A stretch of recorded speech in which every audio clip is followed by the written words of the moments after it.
Welcome students. आज का जो हमारा टॉपिक है वो सिग्नलिंग पाथवे पे है और उस सिग्नलिंग पाथवे को हम लोग बोलते हैं GPCR phospholipase beta signalling pathway. ठीक है, या फिर इसको हम लोग क्या बोलते हैं जीपीसीआर IP3 डैग सिग्नलिंग पाथवे। ठीक है, आज हम लोग इस पाथवे को देखेंगे।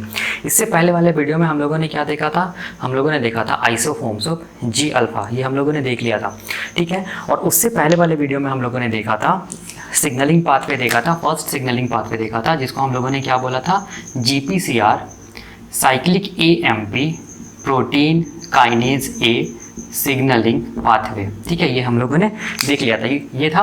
तो आज हम लोग देखेंगे GPCR phospholipase beta signalling pathway या जीपीसीआर IP3 डैग सिग्नलिंग पाथवे आज हम लोग देखेंगे। ठीक है, तो इसको मैं मिटा रहा हूँ।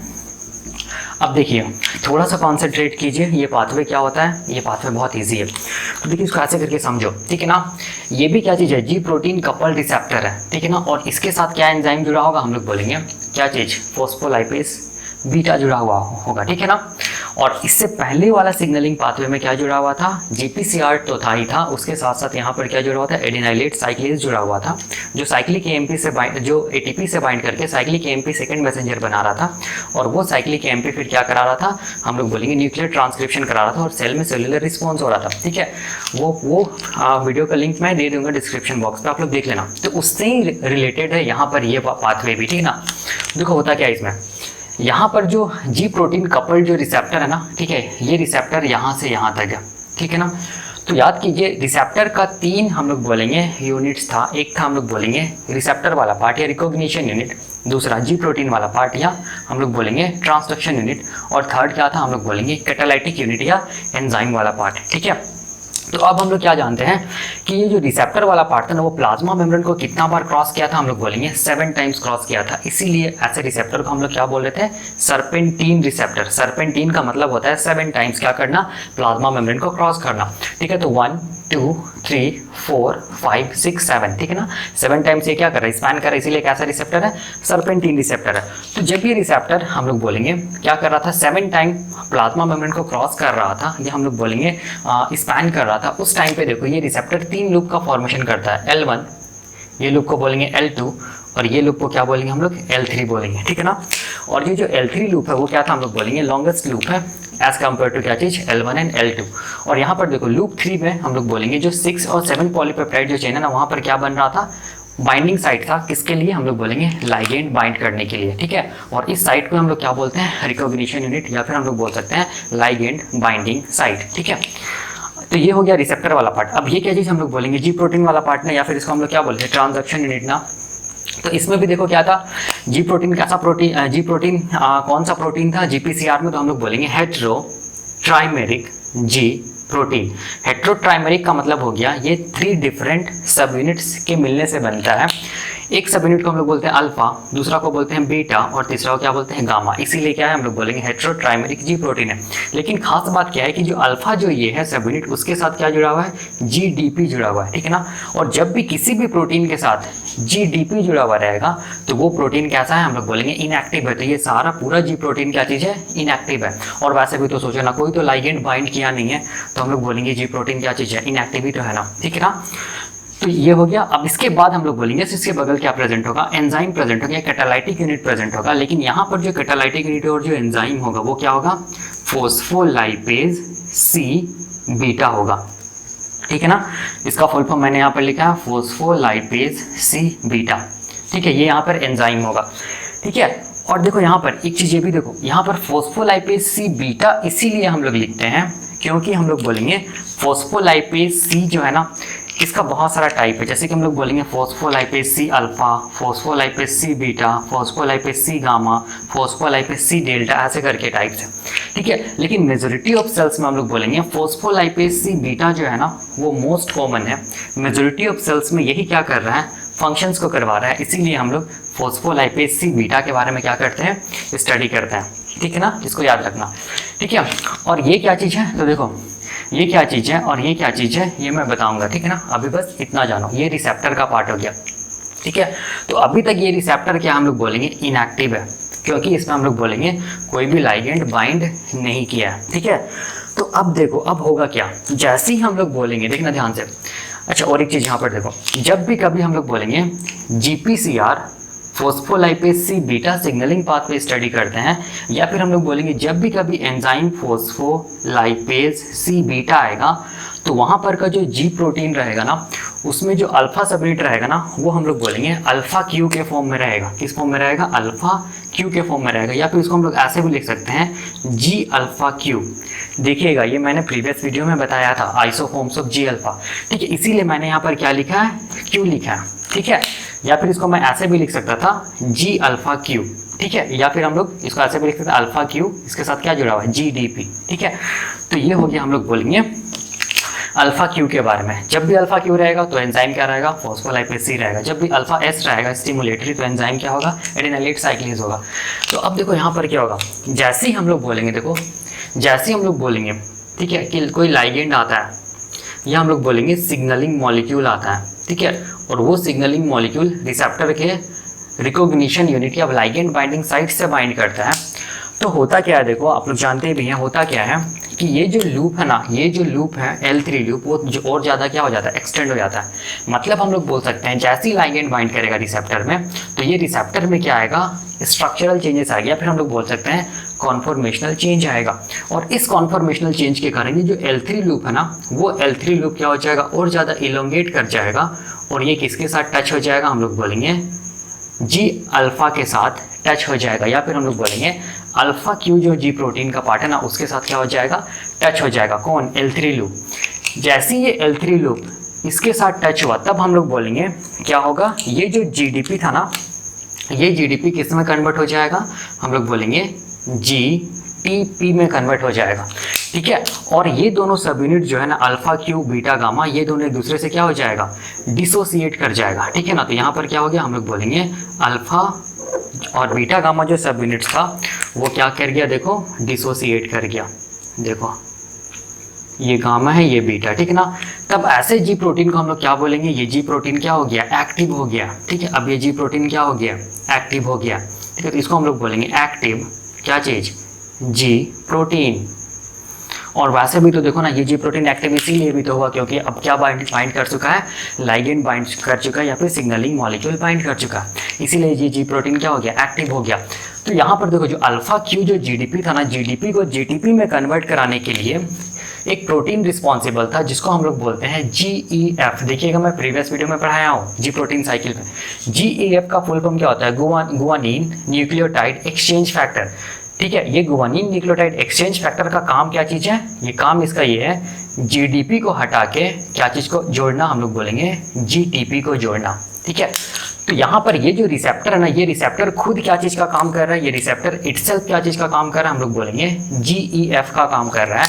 और ये GEF यहाँ जो अल्फा क्यू के का जो GDP था ना, उसको किस में कन्वर्ट कर दिया? हम लोग बोलेंगे GTP में कन्वर्ट कर दिया, जिसके कारण हम लोग बोलेंगे जी प्रोटीन क्या हो गया? एक्टिव हो गया। इस चीज़ को याद रखना है, ठीक है। तो अब क्या हुआ यहाँ पर? जी प्रोटीन क्या हो गया? एक्टिव हो गया ना। तो इसमें से अब हम लोग बोलेंगे ये जो अल्फा क्यू जो GTP है, ठीक है, ये अल्फा क्यू GTP क्या करेगा? अपने बगल वाला एंजाइम को क्या करेगा? एक्टिवेट करेगा। मतलब ये अल्फा क्यू GTP क्या करेगा? किससे बाइंड कर जाएगा? फोस्फोलाइपेज सी बीटा जो एंजाइम है, उससे बाइंड कर जाएगा, और उसको क्या कर देगा? एक्टिवेट कर देगा। तो ये जो फोस्फोलाइपेज सी जो बीटा एंजाइम है ना, अब वो क्या हो गया? हम लोग बोलेंगे एक्टिवेट हो गया, ठीक है। और याद रखिएगा, जब भी कभी लाइगेंड जुड़ेगा तो बट ऑब्वियस है कि हम लोग बोलेंगे इस एंजाइम को तो एक्टिव होने ही होना है, ठीक है ना। तो ये फोस्फोलाइपेज सी बीटा एंजाइम क्या हो गया? एक्टिव हो गया। अब देखो, अब ये एंजाइम करता क्या?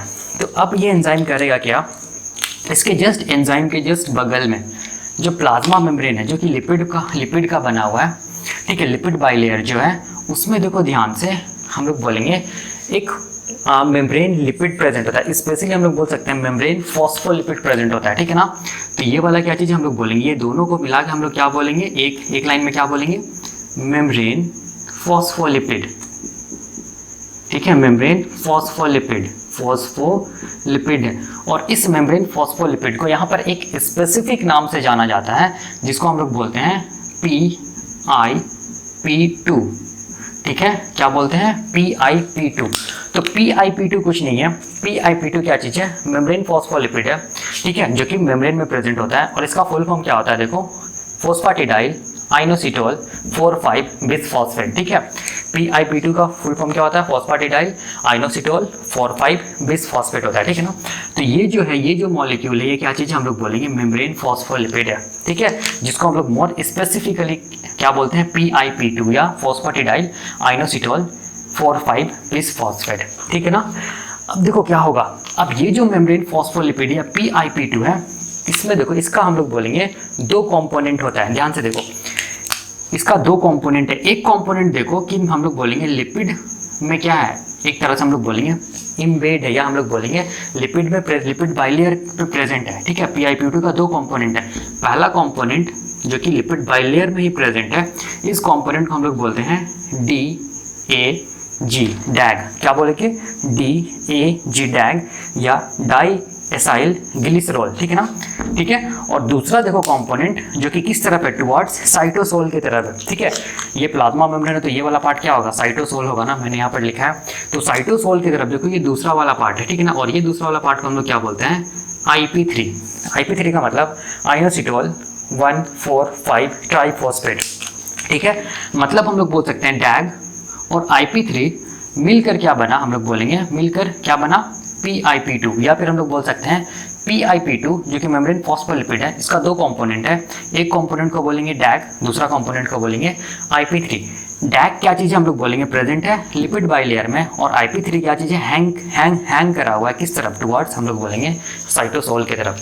तो इससे हम लोग ये कंक्लूजन निकाल सकते हैं, क्योंकि ये साइटोसोल की तरफ है ना, ये IP3, ठीक है, और ये वाट, मतलब एक तरह से हम लोग बोल सकते हैं साइटोसोल में क्या हुआ है, क्या किया, हैंग किया हुआ है। तो इसीलिए हम लोग बोलेंगे ये कैसा इन नेचर होगा, तो याद रखिएगा हाइड्रोफिलिक इन नेचर होगा, ठीक है, वाटर सॉल्युबल होगा, कौन, IP3। और डैग चूंकि मेम्ब्रेन लिपिड में प्रेजेंट है, इसीलिए डैग कैसा इन नेचर होगा, तो याद रखिएगा लाइपोफिलिक इन नेचर होगा, मतलब ये लिपिड सॉल्युबल होगा, ठीक है। तो ये दो कंपोनेंट्स के मिलने से क्या बना, हम लोग बोलेंगे मेम्ब्रेन फॉस्फोलिपिड बना, ठीक है ना। तो अब देखो होगा क्या, ये जो फॉस्फोलाइपेज C जो है ना, ये फॉस्फोलाइपेज C क्या करेगा, ये जो मेम्ब्रेन फॉस्फोलिपिड है जिसको बोलते हैं PIP2, इसको हम लोग बोलेंगे ब्रेक कर देगा, या हम लोग बोलेंगे तोड़ देगा, ठीक है।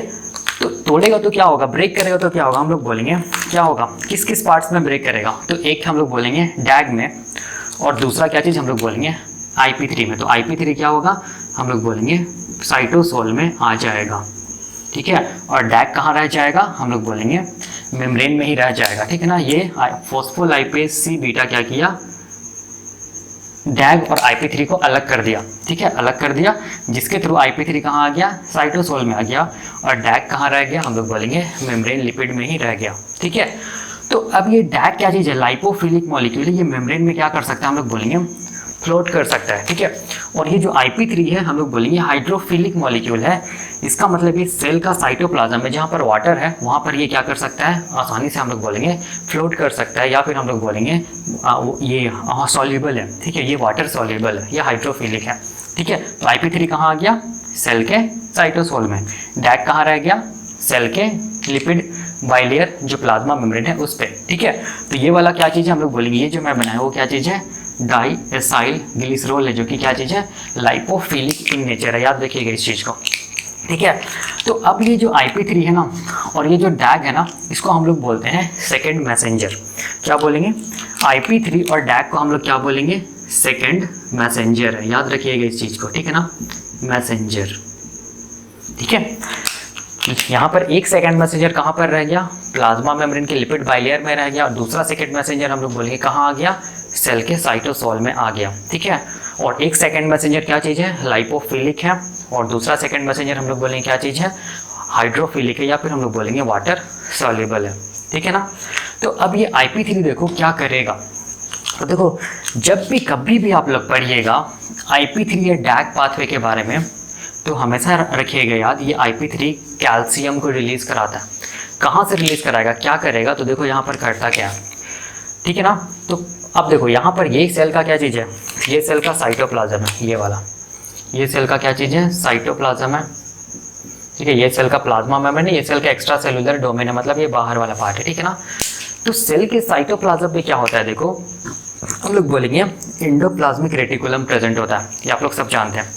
और इस एंडोप्लाज्मिक रेटिकुलम का बीच वाला एरिया को हम लोग क्या बोलते हैं, lumen of the ER, endoplasmic reticulum. और ये जो ल्यूमेन ऑफ द ईआर में क्या होता है, हम लोग बोलेंगे कैल्शियम आयन स्टोर्ड रहता है, जिसको हम लोग बोलेंगे स्टोरेज ऑफ कैल्शियम आयन, या फिर हम लोग बोल सकते हैं storage house of calcium ion. More specifically हम लोग बोलेंगे सार्कोप्लाज्मिक रेटिकुलम या SER जो होता है ना, वो क्या होता है ये, या फिर स्मूथ एंडोप्लाज्मिक रेटिकुलम या सार्कोप्लाज्मिक जो रेटिकुलम होता है वो हम लोग बोलेंगे कैल्शियम आयन से क्या होता है, रिच रहता है, या फिर हम लोग बोलेंगे उसमें कैल्शियम आयन क्या रहता है, बहुत स्टोर रहता है, ठीक है ना। ठीक है, तो ये जो एंडोप्लाज्मिक रेटिकुलम जो है, ठीक है, इस एंडोप्लाज्मिक रेटिकुलम के मेम्ब्रेन में देखो हम लोग बोलेंगे कुछ चैनल्स मिल रहा है, देखो यहाँ पर ये सब क्या है, चैनल्स है, और भी बहुत सारा मिलेगा, ठीक है ना। और इस चैनल में देखो ये सब क्या हम लोग बोलेंगे कुछ रिसेप्टर्स लगा है, ठीक है ना। तो समझो इसको, मैंने क्या बोला कि एंडोप्लाज्मिक रेटिकुलम का मोर स्पेसिफिकली हम लोग बोल सकते हैं SER, स्मूथ एंडोप्लाज्मिक रेटिकुलम, या हम लोग बोल सकते हैं सार्कोप्लाज्मिक रेटिकुलम के ल्यूमेन में क्या चीज़ स्टोर है, कैल्शियम आयन स्टोर है, ठीक है ना। और इसके प्लाज्मा मेम्ब्रेन में क्या प्रेजेंट है, हम लोग बोलेंगे चैनल्स प्रेजेंट है, देखो बहुत सारा चैनल्स प्रेजेंट है। और इस चैनल में क्या लगा हुआ, हम लोग बोलेंगे रिसेप्टर्स लगा हुआ है, ठीक है ना। तो ये जो चैनल है, ठीक है ना, इस चैनल को हम लोग क्या बोलेंगे, इस चैनल को हम लोग क्या बोलेंगे, कैल्शियम आयन चैनल, देखो यहाँ पर, ठीक है, क्या बोलेंगे इसको, कैल्शियम आयन चैनल, ठीक है ना। और इस चैनल में ये जो रिसेप्टर लगा हुआ है ना इस चैनल में ये जो रिसेप्टर लगा हुआ है, इस रिसेप्टर को हम लोग क्या बोलेंगे, IP3 रिसेप्टर। IP3 रिसेप्टर का मतलब आइनोसिटोल 1,4,5 ट्राइफॉस्फेट रिसेप्टर। और इस रिसेप्टर को दूसरा नाम से भी जानते हैं, जिसको हम लोग क्या बोलते हैं, रायानोडीन रिसेप्टर। रायानोडीन रिसेप्टर इसीलिए बोलते हैं क्योंकि हम लोग बोलेंगे ये जो रिसेप्टर होता है ना, वो हाईली सेंसिटिव होता है प्लांट के एक सेकेंडरी मेटाबोलाइट्स होते हैं, एल्कलॉइड्स होता है, जिसको हम लोग बोलते हैं रायानोडीन्स, ठीक है। इसीलिए हम यहाँ पर टर्म आया क्या चीज़, रायानोडीन रिसेप्टर्स या IP3 रिसेप्टर्स, ठीक है। तो अब देखो ये IP3 रिसेप्टर हो गया, ये कैल्शियम आयन चैनल हो गया, दोनों को मिला के हम लोग क्या बोलेंगे, IP3 gated calcium ion channel, ठीक है। इसका मतलब ये चैनल में क्या प्रेजेंट होगा, देखो ध्यान से, इसका मतलब ये क्या, ये जो कैल्शियम आयन चैनल है उसमें क्या प्रेजेंट होगा, गेट प्रेजेंट होगा, ठीक है। और वो गेट जब खुलेगा तभी हम लोग बोलेंगे कैल्शियम आयन कहाँ से कहाँ पाएगा, lumen of the endoplasmic reticulum से साइटोप्लाज्म ऑफ द क्या चीज़, सेल आ पाएगा, ठीक है। तो अब देखो होता क्या है, अब होता ये है कि ये जो IP3 जो है, ठीक है ना, ये जो IP3 है, ये IP3 क्या करेगा, देखो ध्यान से, ये अपने रिसेप्टर से बाइंड करेगा, ठीक है। तो देखो बाइंड कर गया, ये IP3 रिसेप्टर है तो बाइंड कर गया। जैसे ये अपने रिसेप्टर से बाइंड करेगा, ठीक है ना, तो हम लोग बोलेंगे ये जो गेट है यहाँ पर, जो कैल्शियम आयन जो चैनल है वो क्या हो जाएगा, ओपन हो जाएगा। और कैल्शियम आयन चैनल जैसे ही ओपन होगा तो कैल्शियम का क्या होने लगेगा, हम लोग बोलेंगे इफ्लक्स होने लगेगा, ठीक है। कैल्शियम का क्या होने लगेगा, इफ्लक्स होने लगेगा, मतलब कैल्शियम कहाँ से कहाँ आने लगेगा, lumen of the endoplasmic reticulum से हम लोग बोलेंगे कहाँ, साइटोसोल ऑफ द क्या चीज़, साइटोसोल ऑफ द सेल, ठीक है। जिसके कारण क्या होगा, हम लोग बोलेंगे साइटोसोल में क्या होगा, इंट्रासेल्युलर कैल्शियम का लेवल क्या हो जाएगा, इंक्रीज कर जाएगा, ठीक है। यहाँ पर क्या हो गया, इंट्रासेल्युलर जो कैल्शियम का लेवल क्या हो जाएगा, इंक्रीज कर जाएगा, ठीक है ना। तो ये जो इंक्रीज्ड जो इंट्रासेल्युलर कैल्शियम का जो लेवल है ना, ये हम लोग बोलेंगे दो पाथवे को चलवाएगा, या हम लोग बोलेंगे ये दो काम को करेगा, ठीक है। तो हम लोग देखेंगे यहाँ फर्स्ट काम ये क्या करता है, ठीक है, ये इंक्रीज्ड इंट्रासेल्युलर कैल्शियम लेवल, ठीक है ना। तो इसको जानने के लिए मैं इसको मिटा रहा हूँ, ठीक है, देखो यहाँ पर तो मैं इसको मिटा दे रहा हूँ। तो अब देखो ये करेगा क्या, तो यहाँ पर सेल का ये क्या चीज़ है, हम लोग बोलेंगे सेल का साइटोप्लाज्म वाला पार्ट है, ठीक है।